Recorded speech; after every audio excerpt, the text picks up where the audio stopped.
السلام علیکم ورحمۃ اللہ وبرکاتہ۔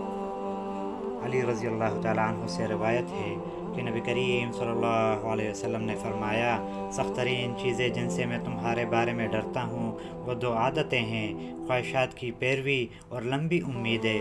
رہی خواہش کی پیروی تو وہ تو راہ حق سے ہٹا دیتی ہے، اور لمبی امیدیں دنیا کی محبت کی وجہ سے ہوتی ہیں۔ پھر فرمایا کہ دنیا تو اللہ اس شخص کو بھی دے دیتے ہیں جس کو پسند کرتے ہیں، اور اس کو بھی دیتے ہیں جس سے نفرت کرتے ہیں، لیکن جب اللہ اپنے کسی بندے سے محبت کرتے ہیں تو اس کو ایمان عطا فرماتے ہیں، اس کو دین کی فہم دیتے ہیں۔ سنو، کچھ لوگ دین کے لیے ہوتے ہیں اور کچھ دنیا کے لیے، لہٰذا تم ان لوگوں میں سے بنو جو دین کے لیے ہیں، دنیا والے مت بننا۔ سنو، تم ایسے دن میں ہو جس میں کام کرنا ہے، حساب نہیں دینا۔ سنو، بہت جلد تم ایسے دن میں پہنچنے والے ہو جس میں حساب ہوگا، عمل نہیں۔ دونوں جہانوں کے سردار ہیں، بخشے بخشائے ہیں، زندگی میں اللہ کی رضا حاصل ہے، مگر حالت ایسی ہے کہ فرمایا، قسم اس ذات کی جس کے قبضۂ قدرت میں میری جان ہے، جب بھی میری پلک جھپکتی ہے تو میں سمجھتا ہوں کہ میری پلکیں جھپکتے ہوئے دوبارہ ملنے سے بھی پہلے اللہ تعالیٰ میری روح قبض فرما لیں گے۔ جب بھی کوئی لقمہ منہ میں ڈالتا ہوں تو یہی سمجھتا ہوں کہ اس لقمے کو نگلنے سے پہلے میری روح قبض کر لی جائے گی۔ پھر فرمایا، اے آدم کے بیٹے، موت آنے والی ہے، تم اس سے بچ نہیں سکتے۔ رسول اللہ صلی اللہ علیہ وسلم نے فرمایا کہ اے میرے صحابہ، کیا تم سب یہ چاہتے ہو کہ جنت میں داخل ہو جاؤ؟ صحابہ کرام رضی اللہ تعالیٰ عنہم اجمعین نے عرض کیا، جی ہاں یا رسول اللہ صلی اللہ علیہ وسلم۔ تو آپ صلی اللہ علیہ وسلم نے فرمایا، اپنی امیدوں کو کم کر دو، اپنی آخرت پر نگاہ رکھو، اور اللہ سے ایسی حیا کرو کہ نیکی کا عمل چھوڑتے وقت بھی اس سے شرم محسوس ہو، اور گناہ کا کوئی کام یا اس کے بندوں کی حق تلفی کرتے وقت بھی اللہ سے حیا آ جائے اور اپنے آپ کو روک دے۔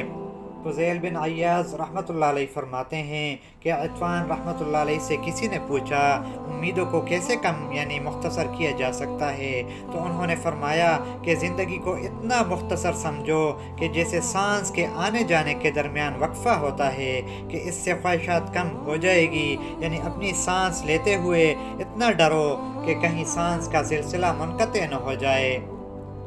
دنیا کے مصائب اور غم بہت طویل ہیں، ایک روز تعلیم کی ٹینشن، دوسرے روز نوکری کی ٹینشن، اس طرح پھر شادی، قرض، ایک گھر بنایا دوسرا لے لوں، کچھ کرائے پر دے دوں کہ آرام سے زندگی گزرے، ایک گاڑی لے لی اور دوسرے ماڈل کی فکر، ایک موبائل لیا دوسرے کی فکر، نہ ختم ہونے والی لمبی امیدیں۔ بھلا ایسی زندگی پر کیا بھروسہ جس کا صبح ہنستا مسکراتا شام کو زندہ نہیں رہتا، رات کو بڑی امیدوں کے ساتھ سونے والا صبح کو زندہ نہیں رہتا۔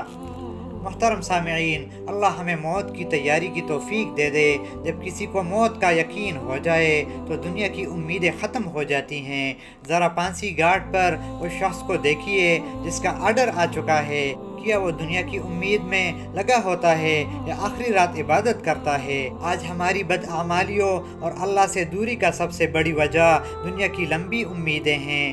ہمیں اخروی زندگی کی فکر کرنی چاہیے، اپنے گھر والوں کی زندگی کی فکر کرنی چاہیے کہ آیا ان کو صرف دنیا دے رہا ہوں یا آخرت کی تیاری کے لیے بھی کوشش کر رہا ہوں۔ جو نیک اعمال ہم ابھی اور آج کر سکتے ہیں، یہی ہمارا سرمایہ اور ذریعہ نجات ہے۔ کل کس نے دیکھا ہے؟ ان باتوں کا میں زیادہ حقدار ہوں کہ اللہ مجھے نیک بنائے اور آخرت کی زندگی کے لیے فکر مند بنائے، اور آپ لوگوں کو بھی یاد دہانی ہو جائے۔ اللہ اس کوشش کو میرے اور آپ کے لیے صدقہ جاریہ بنائے، آمین۔ اپنے ارد گرد دیکھیں، گھر کے مالک اور مکین چلے جاتے ہیں اور نئے چہرے آ جاتے ہیں، کوئی بھی ان گھروں کا وارث نہیں، سب ایک دوسرے کے پیچھے چلے جاتے ہیں۔ یا اللہ موت کی تیاری کی توفیق دے، آمین۔ السلام علیکم ورحمۃ اللہ وبرکاتہ۔